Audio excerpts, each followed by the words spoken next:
All right, let's talk about one of the most powerful stories ever told. I'm talking about the ultimate battle, good versus evil. It's an idea that shapes pretty much everything, from our biggest blockbuster movies to our deepest, most personal beliefs. But what's really wild is that this idea is way, way older than you probably think. So, let's trace it back to the very beginning. I mean, we all know this one, right? You've got the noble Jedi, all about self-control and defending the galaxy. And then you have the power-hungry Sith, driven by raw passion and the need to dominate. This whole light side versus dark side thing is the absolute engine of Star Wars. It feels so modern, so sci-fi, but what if it's not? Seriously, what if I told you that the basic blueprint for this story, this stark division of the entire universe into forces of light and dark, good and evil, was actually dreamed up thousands of years ago? This isn't some new fantasy trope, it's an echo of something ancient. To find the real source, we have to go way back in time to ancient Persia and to one of the world's very first monotheistic religions, Zoroastrianism. It was founded by a prophet named Zoroaster, something like 3,500 years ago, and at its heart was a totally radical idea about how the universe actually works. So, on one side of this cosmic war, you have Ahura Mazda. The name literally means wise lord. Now, this isn't some angry, vengeful god. This is a being of pure goodness, of light, of truth. He's the good guy, the creator of everything positive in the world. But, of course, where there's light, there's gotta be a shadow. And opposing Ahura Mazda is Angra Mainyu, the destructive spirit. This is the ultimate source of darkness, chaos, and lies. And get this, he isn't some minor demon. He's presented as an equal, opposite force, locked in this eternal battle with the good. And this really spells it out, doesn't it? For Zoroastrians, the entire universe is the battlefield. Every good thing has its dark reflection. Light versus dark, truth against lies, order fighting chaos. And this wasn't just some abstract philosophy. They saw this as the fundamental reality of, well, everything. Okay, so if the universe is basically a war zone between these two cosmic superpowers, where do we fit into all of this? And this is where Zoroastrianism introduces an idea that was, frankly, revolutionary.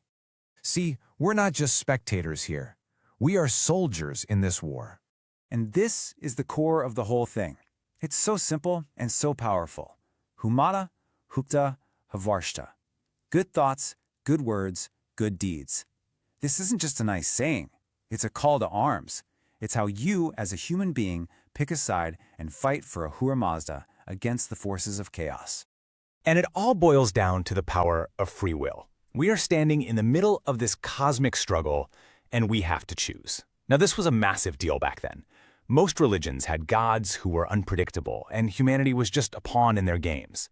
But Zoroaster said, no. Your choices, your thoughts, your actions, they directly affect this cosmic battle. You, personally, have the power to help decide the outcome. Now, an idea this big didn't just stay with a small group of people. It eventually became the official religion of one of the most powerful empires the world had ever seen, before starting a long, difficult journey through history. So let's just do a quick flyby of that journey. It starts with the prophet Zoroaster. Then it blows up and becomes the state religion of the massive Persian empires. But then, in the 7th century, the Islamic conquest of Persia changes everything. Many followers flee into exile, with a large group making their way to India, where they became known as the Parsis. And that's pretty much how it became the small but very dedicated global faith it is today. Just think about that for a second. From the official religion of a giant empire with millions of people, down to only about 150,000 followers worldwide today. But, and this is the incredible part, while the religion itself shrank, its core ideas had already escaped. They were out in the world, and they were about to change everything. And that brings us to the legacy. These ideas didn't just vanish with the Persian Empire. Oh no. They became the actual building blocks for some of the biggest religions and cultural stories on the entire planet. Just take a look at this list. A single, good God, fighting a powerful devil-like figure. You've got angels and demons. The idea of a final judgment when you die that leads to heaven or hell. And a prophesied savior who will one day show up and defeat evil for good. Does any of that sound familiar? It absolutely should. Because all of these core ideas, they got their start right here in this ancient Persian faith. And from there, Historians and religious scholars can literally trace a direct line of influence as these concepts flowed into the major Abrahamic religions, Judaism, Christianity, and Islam. Think about it. Fundamental ideas like God versus Satan, a final judgment day, the Messiah. These are all echoes of much older Zoroastrian beliefs.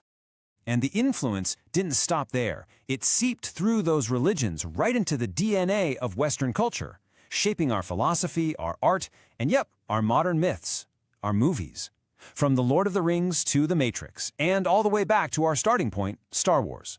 That epic struggle between light and dark, it turns out it's a 3,000-year-old story that we just can't seem to stop telling. So it all circles back to that one core concept, free will. The belief that our actions actually matter in a cosmic struggle. That ancient idea from Zoroaster has clearly never left us.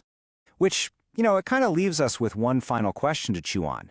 In our own lives, with our own thoughts, words, and deeds, which side are we choosing today?